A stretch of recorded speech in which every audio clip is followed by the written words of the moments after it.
Okay. So could you please say and spell your name? Saveena Dhall, Saveena Dhall. Great. And as elaborately as you'd like, can you give me a kind of autobiographical sketch of your own travels through the world of higher education, where you've studied, what you've studied, where you've worked, the different kinds of positions you've held over the years? Sure. So it's hard to not talk about my travels without sort of going back to my family and my upbringing. My family is a refugee family from the partition in India. So we used to live on the side, we're Hindus, Indians, and we were on the side that now became Pakistan. And so we were very wealthy, both grandparents, maternal, so my mom's dad and mom. And during the partition, because they were businessmen, they lost everything. So thankfully, my grandfather had a college education, and he had it only because his father was like, "We have so much money, you should go to college, you're so smart, you're the only son," things like that. And so thankfully, he did have that. And so after the partition, we were the one part of the family that moved to Calcutta. Everybody else stayed in the Delhi area because we had some family already settled there.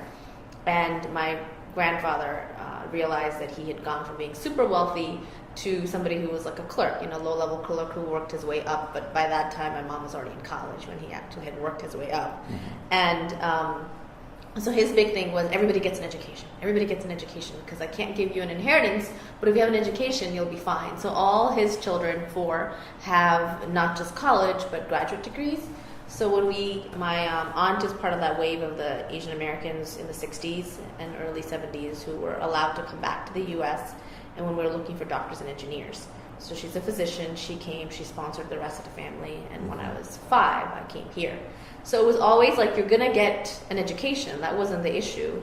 Although we were low income in the U.S., my mom, despite her degrees, they were in education, which has like no value when you come here because she was a principal and elementary school teacher. And where was this? This was in Calcutta. And okay. Yeah, so when she came here, she didn't want to go back to school because she needed to make an income. And nobody was doing that well that they could be like, you could just stay with me and not pay rent. Mm-hmm. So my mom just started working in a bank. So she's been in banking here. And so I didn't know that we were like low income or anything like that. All I knew was that we were all going to go to school and we were all going to be doctors because my aunt is the one who brought everybody over here. So fast forwarding a bit, I went to a private school only because I scored really well. It was Milton Academy in Milton, Mass. Mm-hmm. And then once I went there, the kinds of colleges I could apply to really changed. Like, I was always thinking I'd go to a college in New York because I grew up in Brooklyn. I'd go to school in Brooklyn. I had no desire to go away. And then I applied to a wide variety of schools and went to Connecticut College, which is only 45 minutes north of here. And a lot of it was honestly because the financial aid was so incredible. They were very generous. And it was a great, great environment to be in. Small school, coming from a very prestigious and a school that really hones a lot of your academic skills, even though my starting point was a lot lower than my peers because they had gone to mostly all of them had gone to private schools, even those that came from far away. And so when I got to Khan, I was pre-med, and then all of a sudden I realized, I think sophomore year, that I really didn't like much of my science classes, but I loved my history classes. Mm-hmm. And we had an interdisciplinary major called Asian Studies. And you could take anthro, and you could take religious studies, and you could take women's, I think it was called women's studies there. And it could be your history, it's really in the history department, but it could be this interdisciplinary major. And through that and campus activism, I started realizing I really wanted to be a dean of admissions. Only because the dean of admissions was just this amazing firecracker of a woman, and I interacted with her a lot. And after I graduated, I kept telling my family I didn't know higher ed was even a field, even though I had gone to college and was in higher ed. So I think higher ed institutions in general, my observation is we don't do a good job of training the next cohort. Like, we're literally there. We have thousands of students that we're working with, and we never say this could also be a career. Let's have internship programs and fellowships and things like that.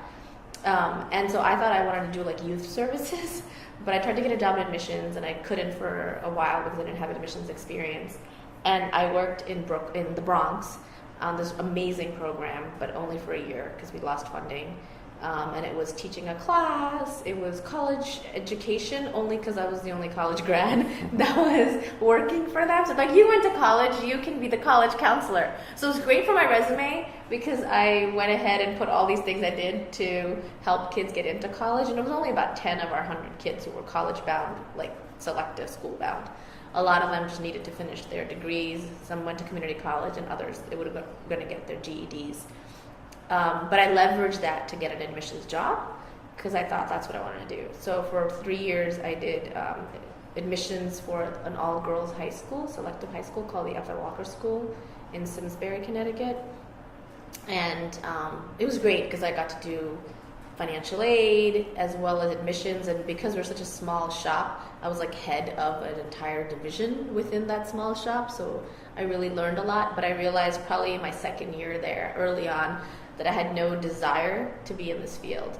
I actually wanted to be with the students. I didn't want to keep recruiting the new group. I was excited about the group we were recruiting, and I wanted to get to know them and serve as their advisor or their dean. And I really enjoyed this advisor role, but it was probably like 5% of my job description. There was a person who left. She used to be the director of admissions, and she went to the Harvard higher ed program, and they didn't have a higher ed program back then. And this was their school of education. So when I found out that a degree like that exists and there's a training ground, I started looking into it. And this was not like when they had websites and stuff. So you got the catalog, and I poured through it, I underlined, I found who the professors were, I went to the library, started reading a lot of their works, and I was really excited by them.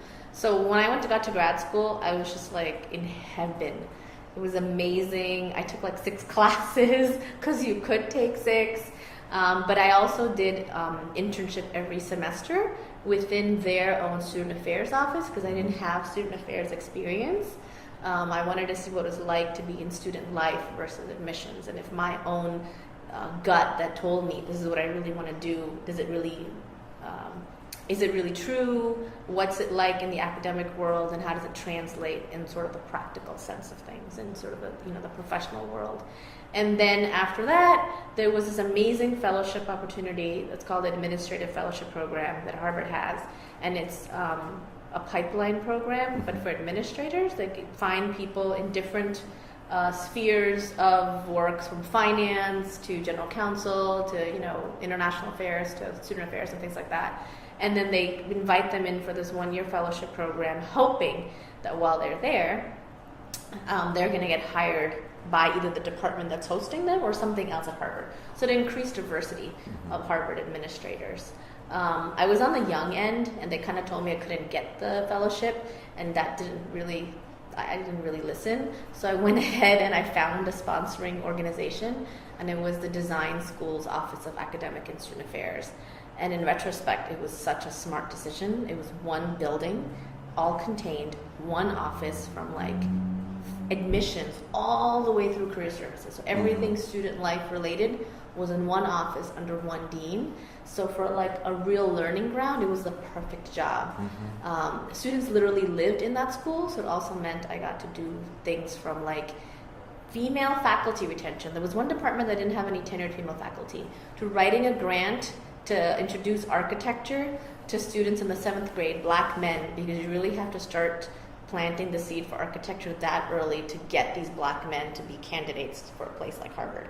So those kinds of things, and obviously the in-between of career and international students of color. I was the only person of color on their team, so I got asked to do all kinds of random things, which was great because I was learning. And then I was there for a while, and I was thinking like in a year I'll leave, and that's when I was getting married, and I was gonna have to either have a ridiculous commute or leave Massachusetts. So the job here opened up. And this was a job at that time in Yale College, and you'd had academic and student affairs, which I thought this is great because I really don't want to do just like diversity work or just this or just that. I want a job that bridges a lot of these student experiences together. I think institutions sometimes undercut or undermine their own capacity by creating very like divisional lines when they don't let the whole extracurricular, co-curricular float into the curricular, because I don't think students think of themselves as like, this is my hat that I'm wearing to go do my service, and this is my hat I'm wearing to go do my academics, and they need to have scholarly connections. So this attracted me a lot, and this was 2000, and I've been here ever since. But while I've been here, I've actually, the decanal portfolio has really been pretty diverse, which has been exciting to me because I've done advising to part-time students, alumni stuff, pre-orientation, sciencey programs, and now I do the Malin Boucher Fellowship, which I absolutely love. And then the Asian side has stayed the same, but the volume, the population, all that has really increased because there was really not much happening in 2000, and it's a lot happening over the years just because student demands and just more students that are of Asian background. Yeah. Great. So you've been, so first of all, it sounds like from the very beginning it was more about student affairs for you than it was teaching. Yes. Yes. And can you talk about student affairs as a kind of realm of the university world and kind of what it meant to you going in, but also the changes that you've seen over the 2 decades or so that you've been really invested in that part of the university? So I think student affairs earlier seemed to be limited to like student. I don't think they were really thinking a lot about the kinds of students they were bringing in. There was sort of a model, and it was pretty rigid in terms of who they thought a student was, and it was probably based on the white male student they had, maybe slightly adjusted to the female student coming in, but I really don't think we were even thinking of like specific gender-oriented needs or folks that don't identify as one gender, right? That's also a really big thing that now, all of a sudden, like years later, we're actually comfortable talking about. There was nothing for LGBTQ students, although we all knew that we had LGBTQ students, right? And we were counseling them, we were working with them. And there was definitely not much for students of color. I think when as a student, I felt like the students of color were far more political than they are now, which is also really interesting. I think part of it really could be more of like the activism of the 80s and things like that my peers inherited because I went to college in 1990. And I think the diversity, though, among the student of color population has really increased. And the problem is we're gotten to a point where we now actually recognize that there are students of color, but we only think of them in like 5 shades. And so if you think about it, they're like you're Latino or Native or Black or Asian, and maybe you're biracial. That was even for Yale when I first got here. Like they couldn't wrap their heads around the fact that somebody could be more than one group. And that there's also the students we're seeing now, I think, are less political, which is really interesting to me. How do you understand that? I think some of it, it's sad because I attribute some of it to the kinds of students a place like Yale attracts, right? As you get more and more selective, there have to be people who have to be so savvy and be able to do things for themselves to get there. And then the whole for themselves piece, I think, is, an entire research dissertation project right there. And then the whole idea of how you package yourself and how you market yourself, because you are also more of a public persona, at least in this, the kinds of students we're seeing now, like this generation of students. So much of what you're doing is public. So much of it's resume building. And you're going to obviously have the slightly authentic student who just somehow made it because they were the best in their school and an advisor or somebody said you should apply to Yale. They're not as savvy, their school didn't have much, their family didn't have much. So you're definitely going to get those students. But I think even with those students, they might not realize their own political potential or capital because they're not surrounded by this community or inherit. Like I remember walking in and the alumni and seniors were like, this is all we've accomplished. This is your next job. That conversation isn't happening, right? I almost feel like I rewind and then I could press play and the same thing happens. every year, at least for the last 6 or 7 years, or maybe longer. So with the it's, students. I mean, is that a sign then of the kind of apolitical attitude that you're describing? Is that a sign of the success of the diversity work that we've been doing, or the failure or the limitations of the diversity work we've been doing? Well, I think Yale is unique in the sense that, on one hand, the barometer of getting into Yale has just shifted remarkably, right? So if our alums applied, who are phenomenal people doing phenomenal things, and we know that, they would have a hard time in the application process. So that, I think, in some ways has tied our hands into what we get. So I think that is definitely a limitation by the institution, but I also think a lot of the multicultural diversity work has been more like, come taste my food and see my dance, and less above the conversations. I think students themselves are afraid, and I don't necessarily think we provide the climate, the community, the nurturing, the space to have the more deeper conversations, and yet US is changing remarkably, and yet the world is. When I was in school, I didn't even know we were in the Gulf War until the third or fourth day when I happened to grab a New York Times. There's no way in hell our students would know these kinds of things, because now they can just get an alert on their phone or whatever, those kinds. I don't even have a cell phone, obviously. So there's some ways in which we can't isolate ourselves, right? Everything is so interdependent and so global. We have way more international students. When I first came to Yale, study abroad was oh yeah, we don't really do that. And then all of a sudden President Levin really said, no, we're a global university. We really do that. Yeah. And placed a big emphasis on everything you have to learn isn't necessarily in one place. It's in all kinds of places and all kinds of communities. Mm-hmm. So I do think in some ways we've driven us to where we are, but some of it's external, some of it's internal. A lot of it's a lack of resources. I really think positions like mine were put into place in an institution so that we can stop those kids from protesting. Right. Well, and get them to chill. There was a professor at Brown, African American Studies professor named Rhett Jones, who famously called these kinds of administrative moves, he said, they're fire insurance. Right. So, and he came out of the '60s generation when Black Studies was really just emerging out of the civil rights struggles. But I think that there still remains a kind of truth to that the universities can institute certain changes, whether it's creating departments for certain kinds of study or deanships or whatever, but it's really just to kind of hold at arm's length the political consequences of not doing that. And these positions come with very little support.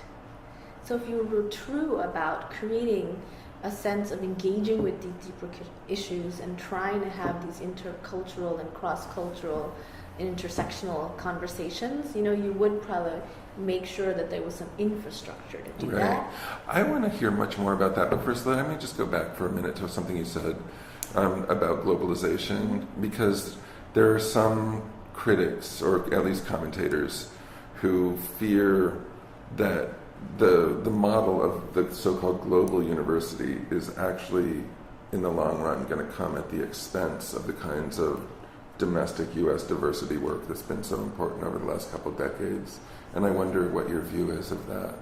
I think the two have to go hand in hand, but I have seen so many examples of when schools cite their own just diversity numbers, and they're not accurate.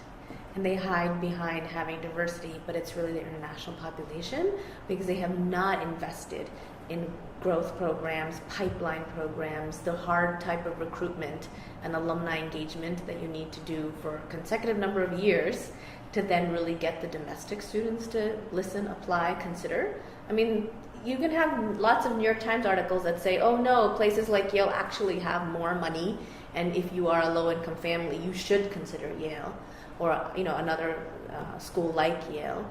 But the common understanding and the rhetoric will be, well, these are so expensive, my kid could never go there, I don't earn enough money, so I'm going to apply to local schools, but not realizing the local schools don't have much scholarships. And these schools commit to you, and then the need is just part of it. Mm-hmm. They're committing to you and not necessarily how much you can give. But that kind of education and that kind of engagement with the domestic ethnic population is long-term, and I think we do something for a year or 2 years and we go, well, that didn't really produce good results, and I'm like, no, because you really need to hit up the 7th graders, and then and track it over a decade years at least. Later, you'll be like, oh, look, back in 2012, we had 2 applicants from that area. Now that it's 2022, we actually have 19. And it doesn't have to be ginormous, right? I just think these small things really matter. And then being cognizant of what it means, like more specifically for me in the work that I do, if we don't get like more than 3 or 4 Vietnamese or Filipino students a year, there's a whole gap in the community of recruiters, of student ambassadors, et cetera, even within the alumni pipeline later on, that are going to be these people that are rah Yale, come to the school, it's real, I am there, I will help you. There's not enough people to go talk about that, right? So all that stuff suffers, and you feel like, wait, are you kidding me? Now we're going to start from scratch again because we weren't attentive to these kinds of needs.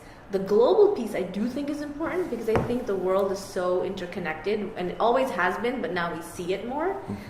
We're engaged as a country in so many parts of the world. We always have been, but I think it's a little bit more transparent, not as much as we'd like.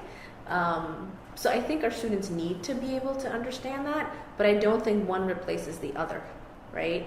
I think having an international experience, I've talked to so many of my students, it really does change where they think they are, what might be their life goals, what might be the kinds of things they think they might do, even if their life's work really is in Los Angeles. But there's something about knowing, I think, that changes the way in which they approach the local community. But it can't be that, we're bringing all these students from this part of the country, now we don't really need to bring any more domestic Asians or whatever, that kind of stuff. I don't think you can drop something because you pick something up. And I think the harder work, quite honestly, is the stuff with U.S. students of color, because they do have expectations and they do have demands. I'm not necessarily sure all our international students have expectations or demands right away. So you can kind of have them without really being attentive to them until they sort of get their bearings and realize there's this rights and responsibilities piece, and then they start speaking up, and then they become just as vocal as the domestic students. Right. Perhaps over time, but I think there are a lot of people who fear that international students become a kind of cover for the university because they're easy in ways that African Americans might not be in terms of their politics and the demands on the institution. Also just not knowing, because international students don't think of themselves necessarily as an ethnic minority or any kind of ethnic minority lens, because they came from places where they were part of a majority or part of a mix, because we also don't want to say like all these other countries are homogenous. They're not. But for the most part, like students would be like, I'm Gujarati and I'm Indian. They won't forever probably say I'm Asian American or a person of color. Like that's just an identity that they don't even understand.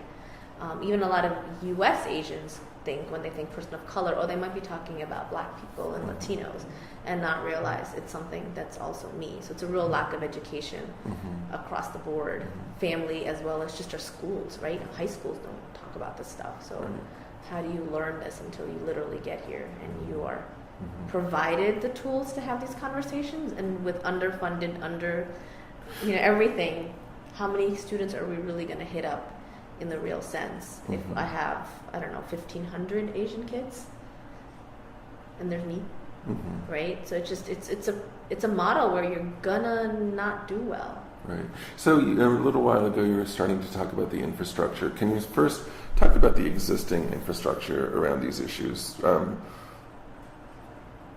What is in place that we might not know about from the outside when it comes to this kind of diversity work and the kind of this aspect of student life at an institution like this? Kind of what exists and what's already in operation, what's working well, but then also, what are the policies that you would most hope for, or the infrastructures you would most like to see built, and kind of how would those work and how would they work differently?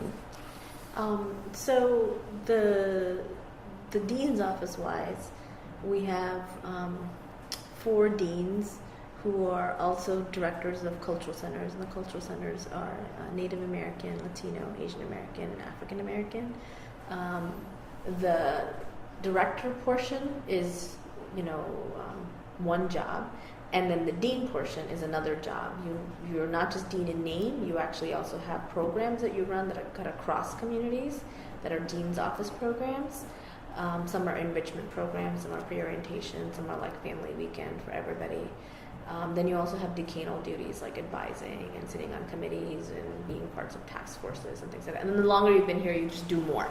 And it's good because it's also good for your professional development, but it's also good for you as a dean and advisor because your students aren't just going to come to you when they have an Asian question. They might come to you with a disciplinary question or a fellowship question or a career question or a parental expectations question, right? But that's it in terms of professional staff. There's no professional staff in the centers.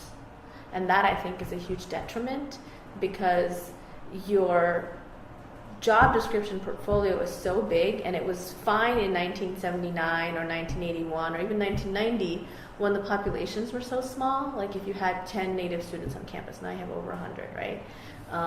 You might have had maybe like 200, 300 active Asians, and now there's way more. Even for me, my self-identified list of Asians, where kids would check the box, in 2000 was around 800 and change. Now it's over 1,300 and change. And then just from me having conversations with my colleagues at admissions, we know there's about 200 plus that don't check a box. And this doesn't include the international students, right? So the infrastructure-wise, it's very skeletal and it's old. And the populations have changed. We have now students within our mix who are legacy, who are third generation, who are first generation, who are low income, who have really high income and high means. So the assumptions we had about, oh, these poor students of color back in like, I don't know, 80 something and 90 is really transformed because we have the super savvy ones and then we have the ones who have, they don't even know how to navigate anything or even say, I could go to a dean and ask this. You know, I actually have these privileges, or I could go and ask the financial aid office to redo my package. And then they're just more stakeholders. It's not just undergrads. You have graduate students and professional students. You have alumni. There's now Asian staff network and Black staff network, and you kind of become like the go-to person on all things Asian and all things Black and all things Native, which isn't good for the university. It also absolves the rest of the other departments from their own role. Part of our problem is our own doing, and part of the problem is the structure.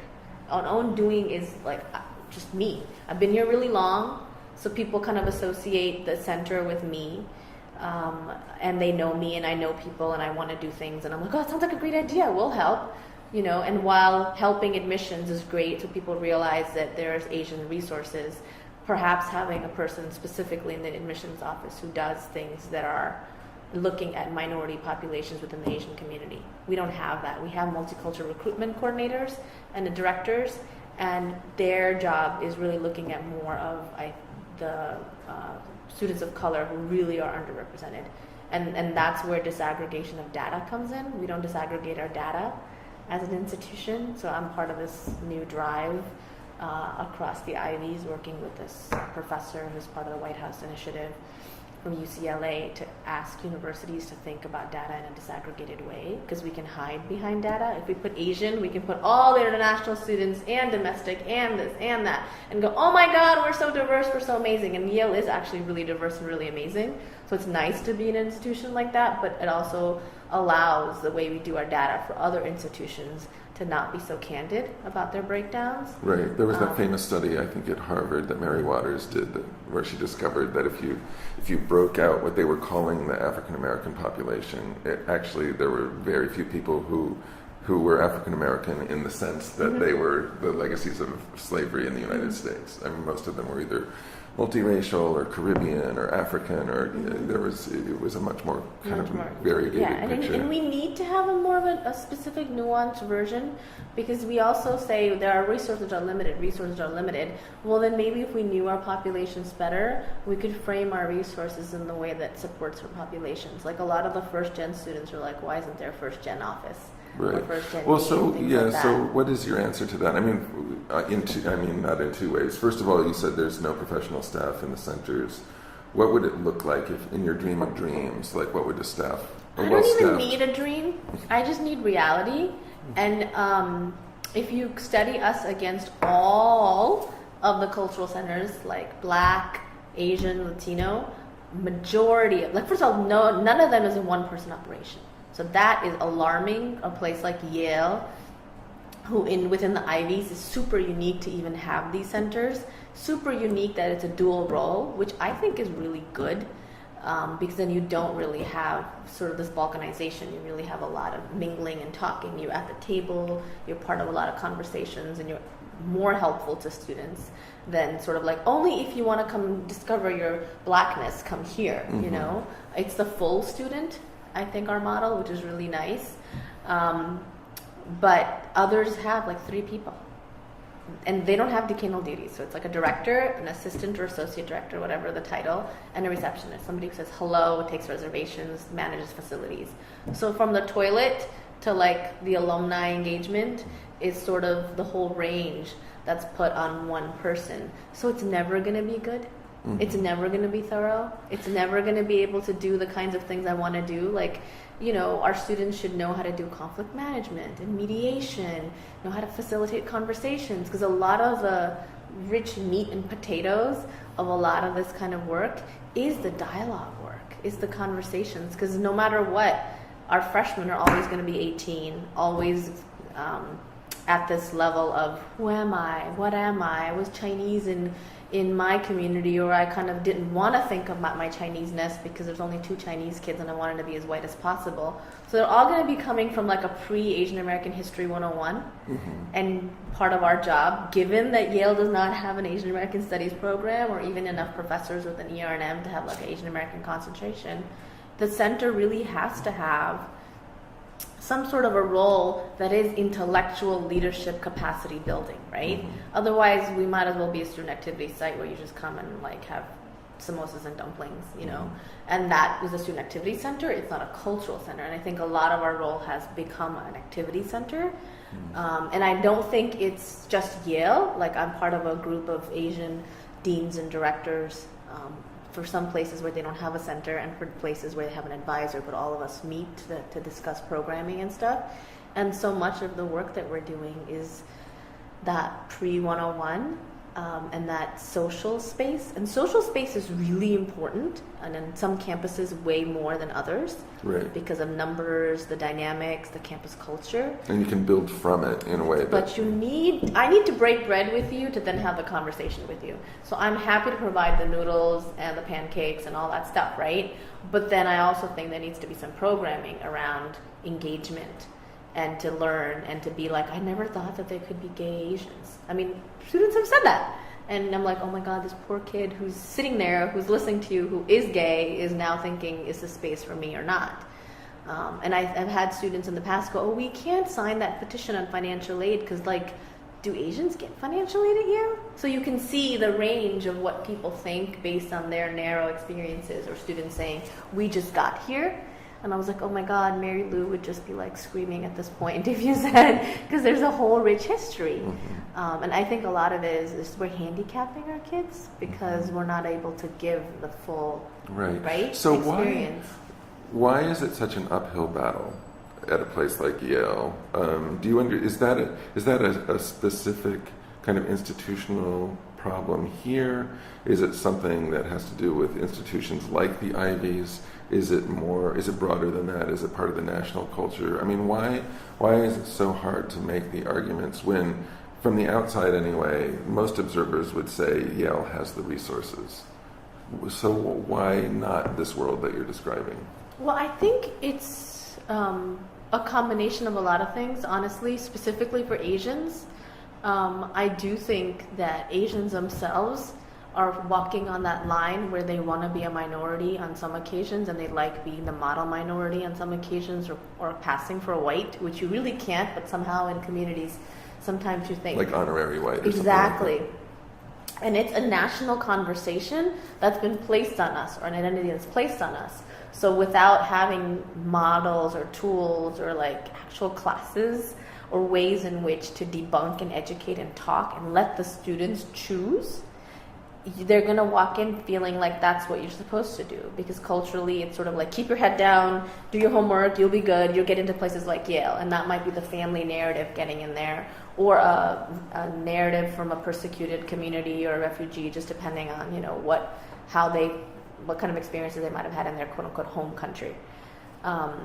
and some of it's societal and neighborhood, so if you were part of a neighborhood where you are going to school with like a majority Latino and Black kids, you might start engaging in that, but not necessarily knowing where your space is, because Asians are not part of that Black-white conversation ever. And so there's this whole binary, right, in the United States of like, are you Black or are you white, when we know like there's so much more.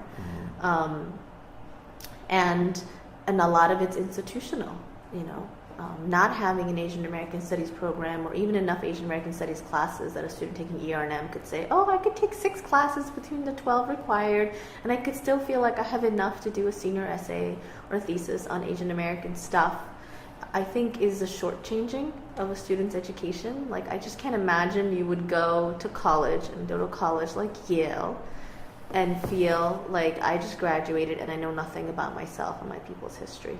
Or I think there's nothing that I need to know about myself. Right, I've been told that there's nothing there. Like my history is actually in India or China or Nepal, and not realize, well, no. There's been like Sikhs here for hundreds of years, and Chinese who built the railroads, and people who fought in the Civil War who were Asians. So just not knowing that, I think, also doesn't give you that political power and political agency that I was talking about earlier. And I do think it's an institutional responsibility, but also a fault that we don't have that. And we're not the only ones, by all means. There's plenty of Ivies and non-Ivies that don't have it. But what's interesting, there are places that are doing it. So it's not that nobody's doing it, so why should we, and blah, blah, blah. But there are places that are doing it, and they're doing it rather successfully, right? And they're smaller schools, there's some state schools, and there are places like Penn, right, who are doing all kinds of really interesting things. And so if Penn can do it, why can't we? So knowing what you know about the institution, what would it take to win that battle? I honestly think it's students and alumni engagement. I don't think our students talk enough, because again, if you don't know what you can have, should have, how should you ask, it's hard to figure out how to do that.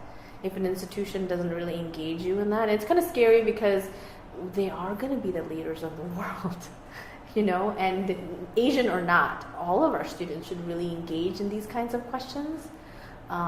Many of the Ivies even have very robust leadership training and leadership development programs. Some of them are courses, some of them are, because there's no way like more than 90% of the kids we attract at these institutions are like, I'm a leader, I want to be leader of a group. And that's a really great segue to get them to think about what's civic leadership, what's moral responsibility, what does leadership really mean? It's not a CEO or running a good meeting and being in front of a podium.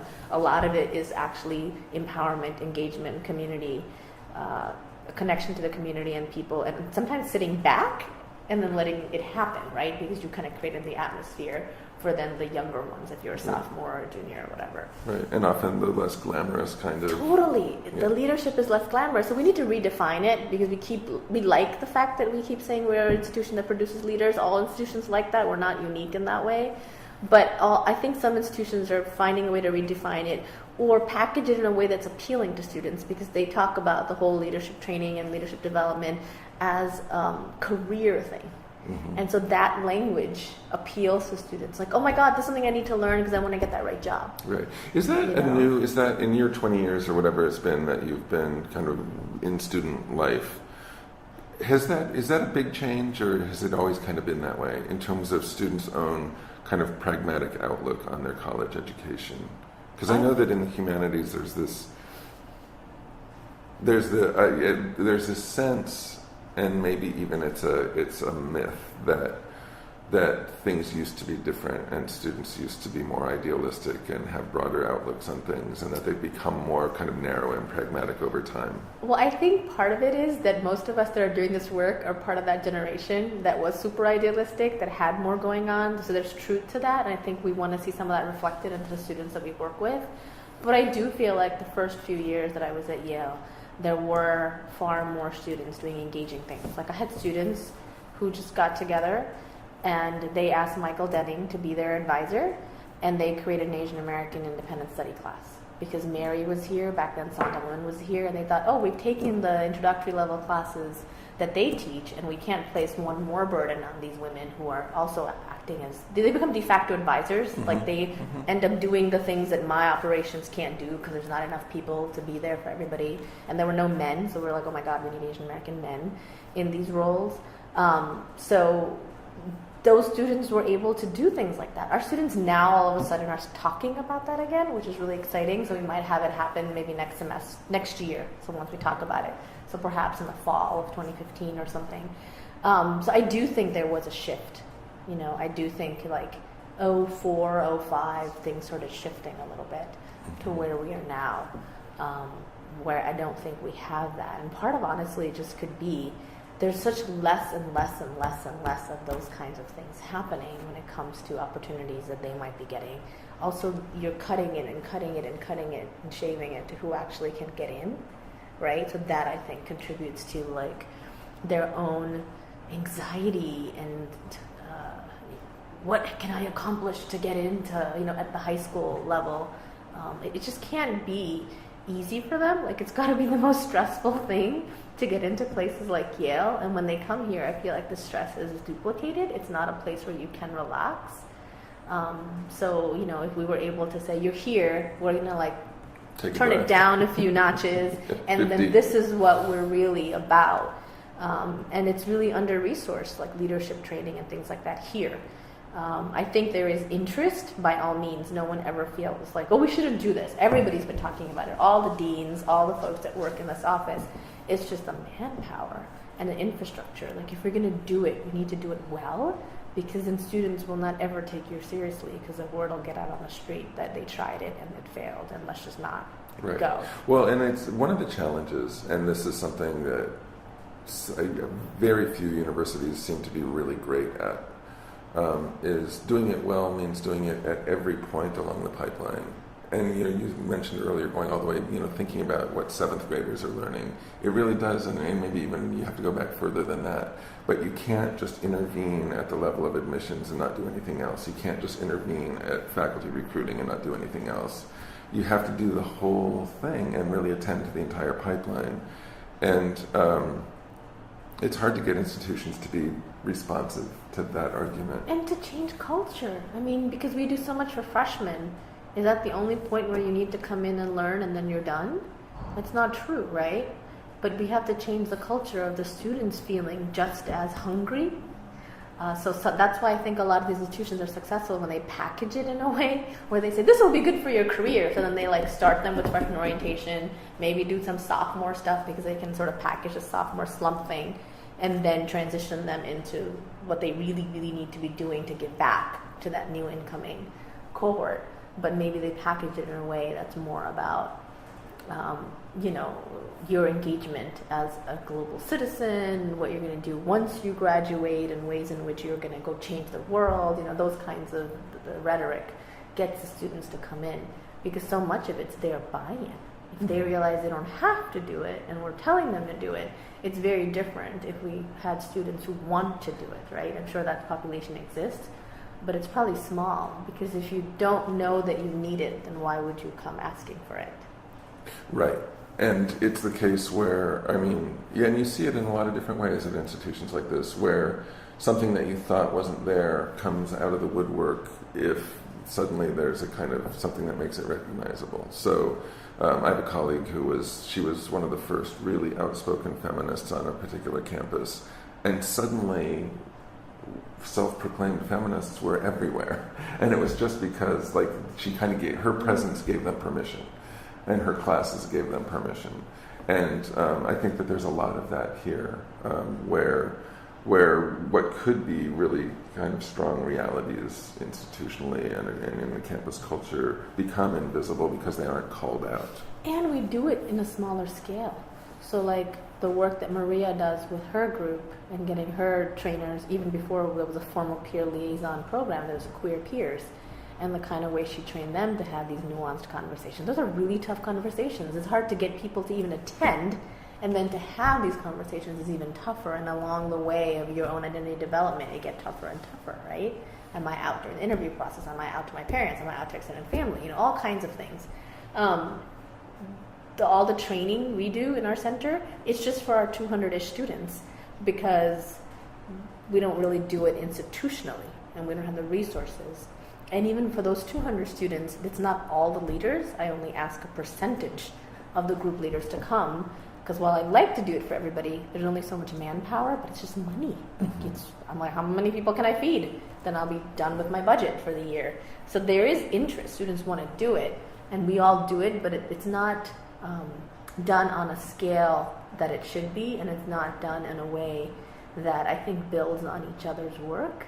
So, the work that Melanie does with her CCEs, the community and consent educators, things like that, and that grew out of her own class work and things like that. But again, it's not unified, it's not thought through, and it's also speaking to those that are already engaged in some leadership or other kinds of capacity.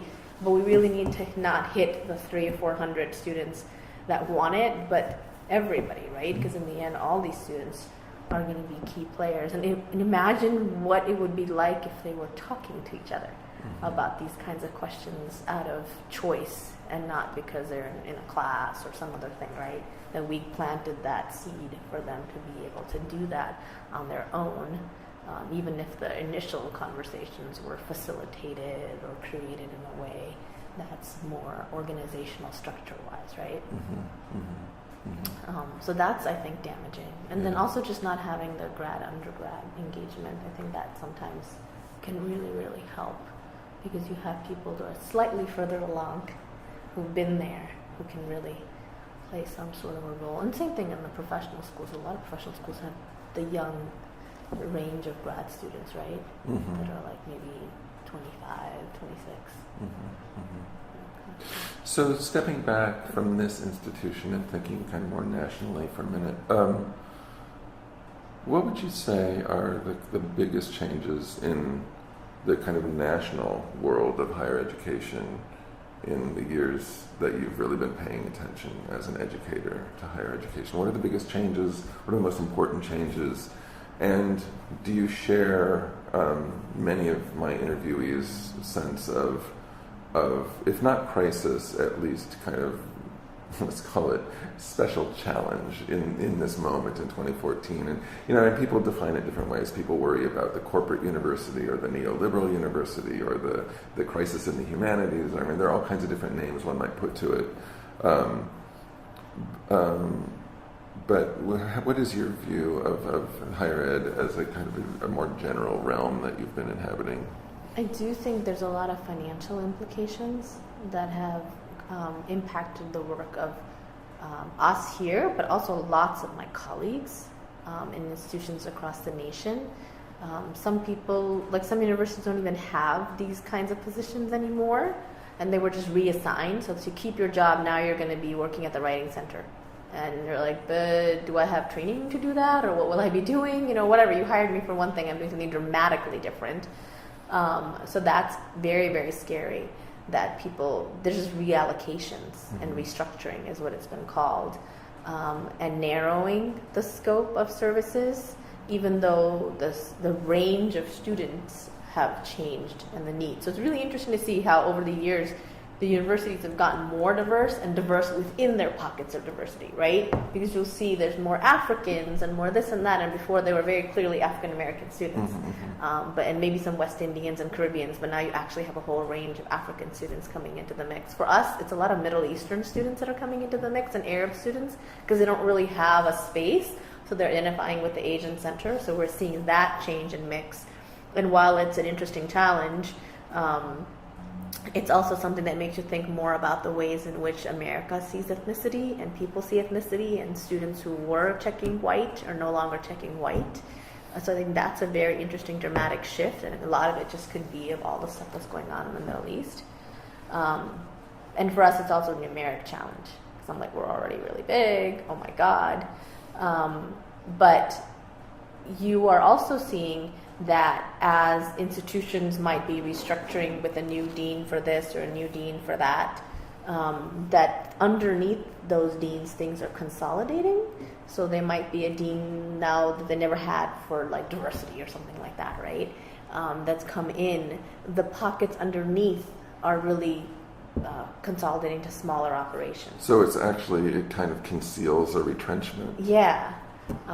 And then diversity is really defined very differently in different places. So it's not just ethnic diversity. You'll see lots more coming together, because I think there's also a lot of pressure for universities to just always broader define diversity, because diversity as a term has become very problematic, right? Because it's something that's very attack worthy, also given the whole Supreme Court and the right-wing climate on coming after universities. I think that universities are sort of trying to do things in a way that won't have legal action or something like that. So you're seeing a little bit of that. I do think there's some hope in the whole first gen engagement, and I can only speak for what I've seen at Yale, that at least there is some engagement in terms of socioeconomic diversity and things like that, which I think captures slices of the other kinds of diversities that we really all value. And when we look at our most needy students, even within our own ethnic pockets, we really are looking at that low-income population anyway. So it's nice to see that. I just think the whole specific ethnic diversity, and we all have our pockets. I'm sure, like the Latino community, they're like, yes, we know about the Chicanos and the Puerto Ricans. What about all the other Latinos? And for us, it's really the Southeast Asians, a few of the South Asians that are not Indian or Pakistani, but like Nepali or Bangladeshi or Sri Lankan, things like that. So that particular diversity, I think, for us is problematic because we don't have much of it, and it gets couched under the whole, there's so many Asian kids here. Mm-hmm. I honestly think people can't quite tell that who's what. So there's also education needed among all of us who are the service-oriented people, from our faculty to staff to et cetera, so that I think is a definite issue, problem, mm-hmm. That we would need to deal with. But nationally also budgets have been cut mm-hmm. for all of, so we're not the only ones who've had budget cuts and reallocations, divisions. There's also academic programs that either have been cut or people haven't gotten tenure, and that's a way to just reimagine them, which means really get rid of them. So that's also happened to colleagues in different places. Mm-hmm. So we had somebody teaching Native Studies, but then that person left, didn't get tenure, so now we have no Native Studies program.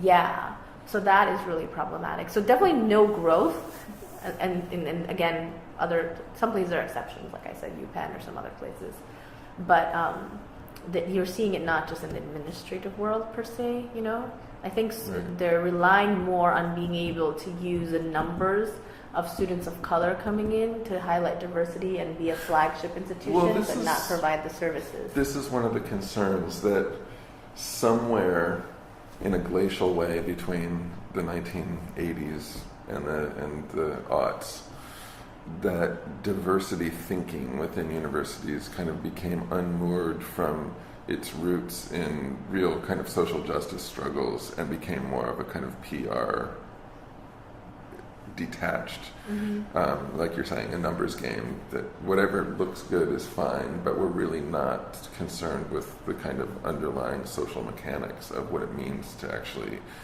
diversify our institution and give opportunities to different students from different kinds of places. Has that been part of your experience?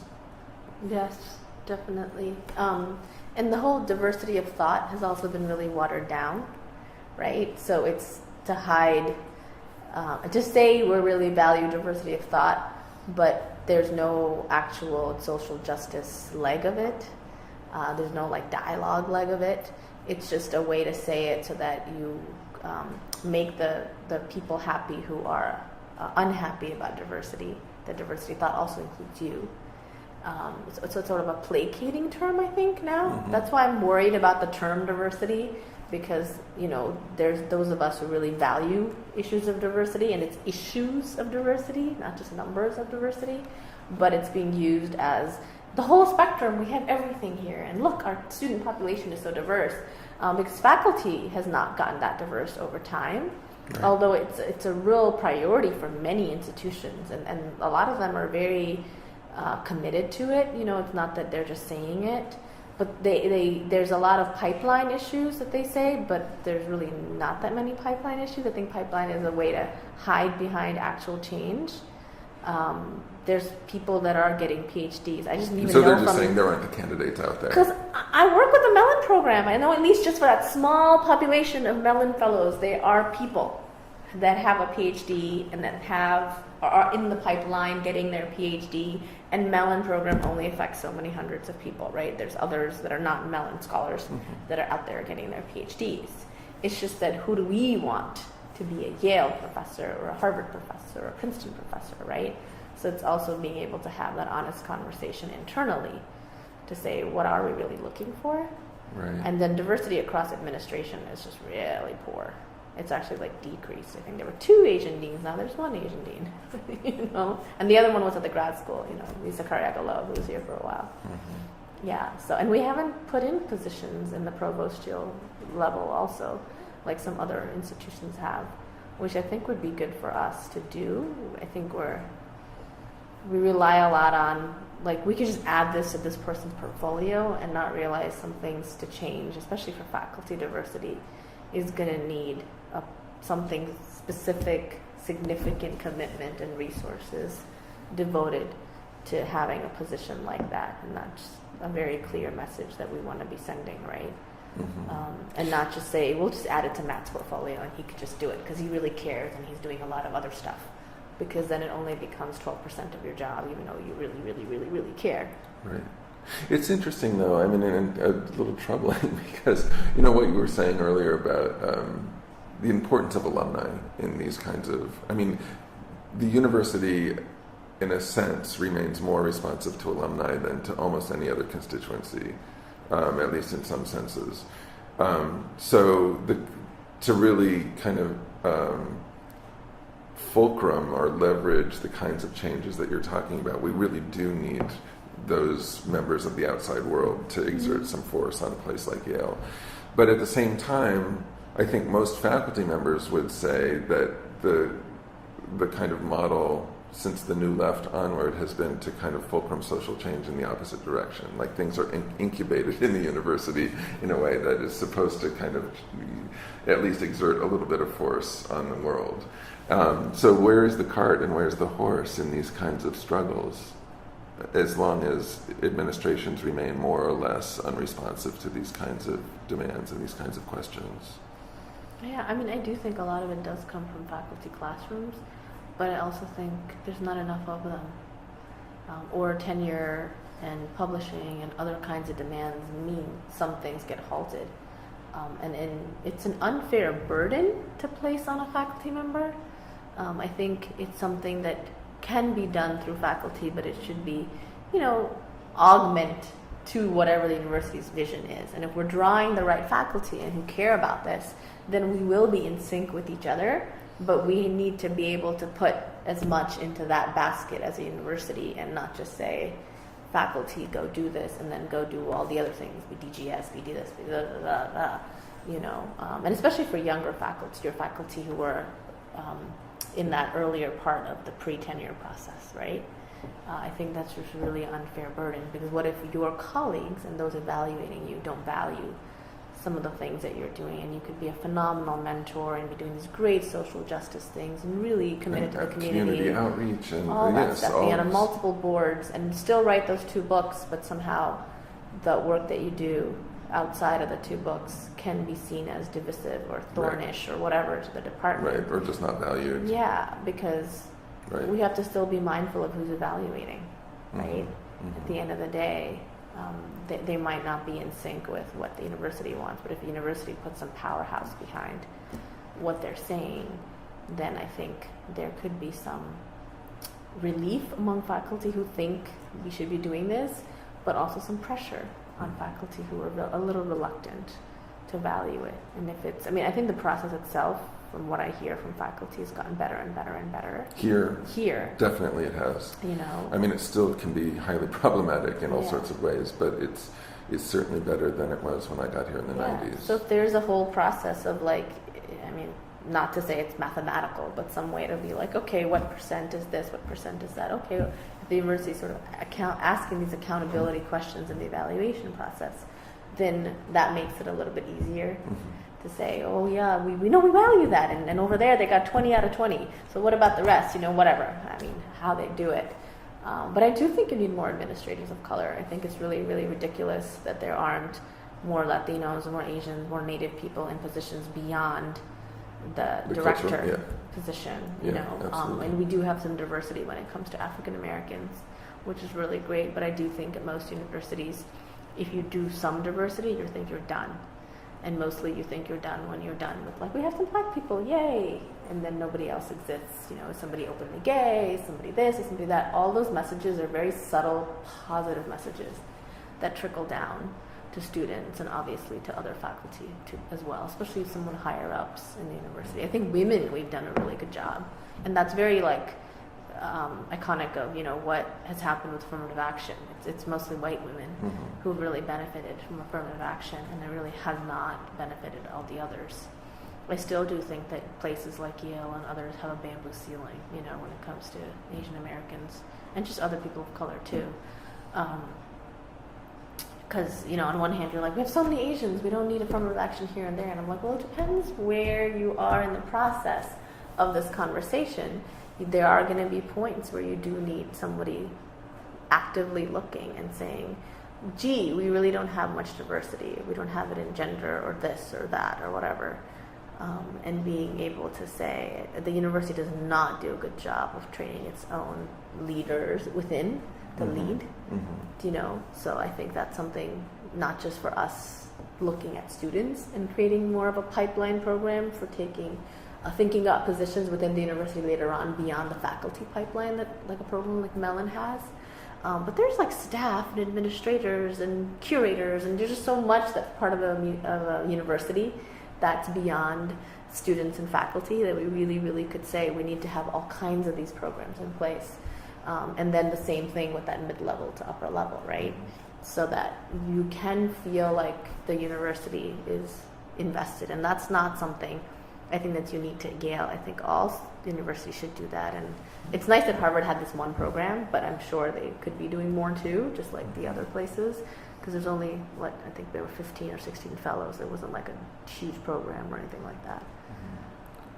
So, well, thank you so much for your time. Let me just end by asking if you could kind of characterize or summarize the outlook going forward from your office. I mean, what's the Yale of the near or intermediate future that you kind of see coming down the pike? What are the particular challenges? What are the things where you might expect some victories and successes? I mean, how does the picture look going forward? So, not to sound very doom and gloom oriented, but our office is expanding, as I'm sure you know. We're reporting not just to Jonathan, but also to Kim Goff-Cruz. So the idea is to start serving all 12,000 students or whatever, that kind of thing, and include grad students. And I imagine there's no way you can't include professional students because so much of it's fluid among that community. So in terms of services, there's the idea that Peter and Ben have had to kind of fold in services. In terms of how that'll actually happen, I don't think anybody really knows. Small things like our budget lines comes from Yale College, what will happen, staffing, things like that. So I almost feel like our aspirations are much bigger than our capacity. So we really need to have some capacity building exercises, or be very truthful that we're actually not the center for all African Americans. We're the center for these kinds of African Americans, or we're not the center for all Asians. We're working with this population of Asians, like maybe new immigrants from Asia or whatever. So like we need to be really honest and truthful if we're not going to be able to do what we want to do. I do think we're in a crisis when it comes to vision. I'm not necessarily sure we know what our vision is, should be, can be. Because sometimes you might have a vision, but you really can't put that vision into action because you're not prepared for that vision. So to be able to have this balance in conversation, I think is really important. I find it very problematic that when it's alumni weekend and when it's prospective students, accepted students time, the centers are at the forefront, but then the rest of the time you're really like that annoying stepchild that you have to deal with. So I do think there needs to be some honest, active, engaged discussion around this, even if it's a very difficult discussion, because it's better to know what Yale wants and produce what Yale wants than to be in some sort of odd tension where you're like, this is what's right for Yale, but can Yale actually do what's right for Yale? And I think you do bring people like us in who really care so much about the institution. So we're gonna want to do the full 100%, but it's also important to say your 100% now looks like this versus what you imagined it for or whatever. And with 2 new colleges, I think it's even more important. I feel like we're in a crisis mode in our office. Like, it's even more important for us to know everything and as detailed as possible, so we have actual deliverables and not just these great, wonderful talking points and mission statement that's not in line with our action statement, right? So that, I think, is really important. We are going to be having some external consultations, and it's not being called an external review, but an external consultation. So I'm hopeful that even if the result isn't grow, support, implement, augment, that at least it's a real check, right? Where it's like, here are things, opportunities to cut. What we normally do, we won't do, and here is really where we're going to reframe and sort of create some tighter boundaries. Because then I feel like my job is more truthful to my students and the people that I'm talking to. And I'm very happy to be excited about that piece, even if it's a smaller piece, because it's a piece I can deliver, right? I feel like my hands are tied a lot of the times, given the growth and the excitement, and just having more alumni, honestly, engagement. So many more alumni are engaged with us than they were when I first got here. And while that's exciting, there's expectations. And I want to deliver on that. Like, if I talk to you and you're engaged and you want to do something, I don't want to just halt that. I want to be able to make that happen. And if I can't, then I know when I talk to you and you're excited, I can be like, oh, that's the office you go to, not mine, right. And connect them to that office. Because it still happens as long as I know that I can be truthful about what I can do. I think that makes it. And for us, we're 3 deans short. We're replacing some people. So it's also a big time of change. So that'll be interesting to see how that change comes about. So there is some crisis, I think, in my head, but I'm generally a hopeful person, so there is some hope, because I don't really think that I could operate in a place that seemed hopeless, right? And given the people, the environment, the institution, I feel good about the people I work with. So I'm really hoping that means that we are able to come together, even if it means purse strings are so much tighter than they were. What do we do? What do we not do? What do we say we're going to do in 3 years? And that's okay if we can communicate that, even if it's unhappy news to students. We're not going to do this anymore, but at least we're transparent about it. I feel like honesty is so much more important and goes a longer way to bringing all our constituents at the table than to say we're doing it and then not do it well. Or not do it at all, right? Not doing it well is horrible, and then not doing it at all is obviously really bad too. Yeah. Well, thank you so much. Yeah, thank you. It's a very honest. I really appreciate it. I really appreciate it.